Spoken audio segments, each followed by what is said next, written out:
यस्तो पुल बनिरहेको छ। त्यसको नजिकै यो बालुवा निकाल्ने क्रम बढ्दो अवस्थामा छ।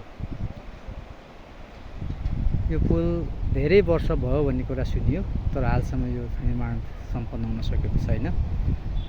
अब सायद यो नबन्ने भएकै कारणले गर्दा यो बालुवा निकाल्ने काम गरिरहेको हुन सक्छ। यहाँ चाहिँ यस्तो विपत्तीय हिसाबले पनि यो बालुवा निकाल्नु जोखिम रहेको कुरा देखिन्छ। अति यो नजिकको स्थानीय पालिका, प्रदेश सरकार र स्थानीय सङ्घीय सरकारले पनि यतातिर ध्यान दिन जरुरी छ।